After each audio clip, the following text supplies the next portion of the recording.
Square player గవర్నమెంట్కి inaugurate చేయడానికి వచ్చారు.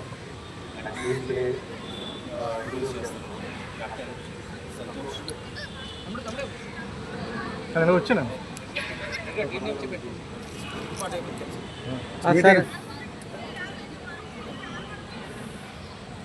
అందరికీ నమస్కారం. ఎంత తీవ్రత దృష్ట్యా మీటింగ్ పార్ట్ కాదు కాబట్టి ఓన్లీ ఇంట్రొడక్షన్ సెక్షన్. అందరి ప్లేయర్స్కి కూడా ఆల్ ది బెస్ట్ తెలియజేసుకుంటూ మరి విశాఖపట్నం వంటి అత్యంత అభివృద్ధి చెందిన నగరంలో మరి నేను కూడా మొన్న ఫ్రాంచైజ్ జస్ట్ ఎంట్రీ చేసినప్పుడు కూడా నేను ఆ రోజు ఎంట్రీ అయ్యాను. మరి ఆ రోజు కూడా మన pollution control board executive engineer Srinivas గారు, నా సోదరుడు మిత్రుడు నిర్వాహకులు సూర్యప్రకాష్ గారు, శ్రీ ఆరాధన చారిటబుల్ ట్రస్ట్ నుంచి 10 రోజుల పాటు నిర్వహించే ఈ టోర్నీలో 9 ఫ్రాంచైజ్ జట్లు పాల్గొంటున్నాయి. మరి ఈ మైదానంతో పాటు ఆనందపురం గారు ఎంఎస్కే మైదానం, అలాగే ఫైనల్స్ స్పోర్ట్స్ స్టేడియం కూడా లాంచ్ చేసే అవకాశం ఉంది. ఏదైనా సరే క్రీడాకారులు అత్యంత ప్రతిభా పాఠవాలు ప్రదర్శిస్తున్నారు.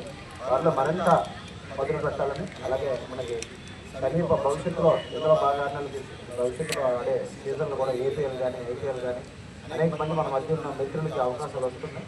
కాబట్టి మీ అందరికీ కూడా ఆల్ ది బెస్ట్ తెలియజేసుకుంటూ మీ అందరికీ కూడా మరోసారి ఈరోజు morning match Vizag rising stars, Dharma warriors ఈ ఇద్దరు జట్లు కూడా శుభాకాంక్షలు తెలియజేసుకుంటూ సెలవు తీసుకుంటాం.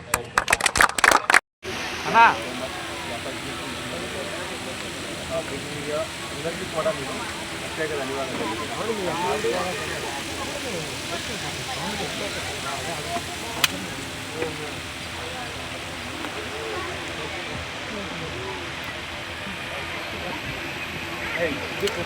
ఈరోజు విశాఖపట్నం రైల్వే మైదానం వేదికగా శ్రీ ఆరాధన చారిటబుల్ ట్రస్ట్ ఆధ్వర్యంలో మరి క్రికెట్ మ్యాచ్లు స్టార్ట్ అయ్యాయి. ఇది 2020 మ్యాచెస్. దాదాపు 10 రోజుల పాటు 9 జట్లు హోరాహోరీగా తలపడున్నాయి. వీళ్ళందరినీ కూడా మేటైన జట్ల ఆటగాళ్లను ఆయా ఫ్రాంచైజీలు ప్రత్యేకంగా కొనుగోలు చేయడం జరిగింది. ఇందులోనే అత్యంత ప్రతిభా పాఠవాలు ప్రదర్శించే ఆటగాళ్ళు ఉన్నారు.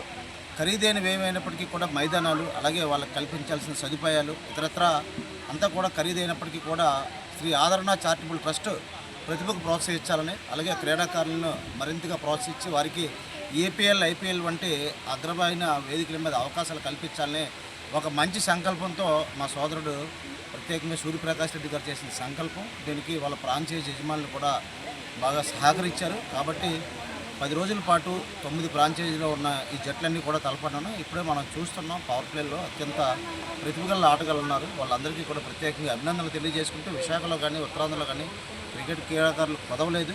మరి ఈ ప్రాంతం నుంచి కూడా అనేక మంది జాతీయ జట్లు కానీ అలాగే రాష్ట్ర కానీ వివిధ టీమ్స్లో కానీ లీగ్స్లో కానీ ఆడుతున్న వారు ఉన్నారు. మరి ఈరోజు కార్యక్రమానికి నన్ను కూడా ఆహ్వానించారు. వారి జట్లకు అభినందనలు తెలియజేసుకుంటారు. నాతో పాటు pollution control board executive engineer Srinivas గారు ఇచ్చేశారు. అలాగే ఆంధ్రప్రదేశ్ వర్కింగ్ జర్నలిస్టుల ఫెడరేషన్ జిల్లా ప్రధాన కార్యదర్శి శ్రీనివాస్ గారు కూడా ఉన్నారు. వారందరికీ కూడా ప్రత్యేకంగా ధన్యవాదాలు తెలియజేసుకుంటూ ఇటువంటి క్రీడలను ప్రోత్సహించడం వల్ల ప్రత్యేకంగా మనకి ఏంటంటే భవిష్యత్తులో మరింత మంది ఆటగాళ్ళకి వాళ్ళు ఉన్నత వేదికల మీద రాణించడానికి అవకాశం కలుగుతుంది. ఎంతో చక్కగా ఐపీఎల్ తరహాలో జరుగుతున్న ఈ మ్యాచ్లను నగర ప్రజలు కూడా చూసి ఆహ్వానించాలని మరి ఆనందపురంలో ఉన్న ఎంఎస్కే ప్రసాద్ అలాగే ఫైనల్స్ పోర్ట్ స్టేడియంలో కూడా నిర్వహించే ఆలోచన ఉందని నిర్వాహకులు చెబుతున్నారు. ఈరోజు రైల్వే మైదానం వేదికగా ఈ టోర్నీ ప్రారంభమైంది. మరి ఇందులో పాల్గొన్న క్రీడాకారులకు, నిర్వాహకులకు అందరికీ, అలాగే దీన్ని సపోర్ట్ చేస్తున్న మీడియా మిత్రులందరికీ కూడా పేరు పేరున ప్రత్యేకంగా ధన్యవాదాలు తెలియజేసుకుంటూ సెలవు తీసుకుంటారు. ఆధ్వర్యంలో శాక్ట్ వారు ఒక అద్భుతమైన క్రికెట్ టోర్నమెంట్ని కండక్ట్ చేస్తున్నారు.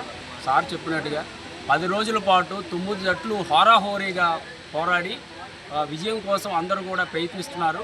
ఇలాంటి టోర్నమెంట్లు అన్నీ కూడా మన అందరికీ ఎంతో స్ఫూర్తిదాయకం. ఇవి ఓన్లీ ఫిజికల్ ఫిట్నెస్నే కాకుండా మెంటల్ ఫిట్నెస్ని కూడా పెంచుతాయి. తద్వారా వాళ్ళ యొక్క రంగంలో చక్కగా రాణించడానికి ఎంతో ఉపయోగపడుతుంది.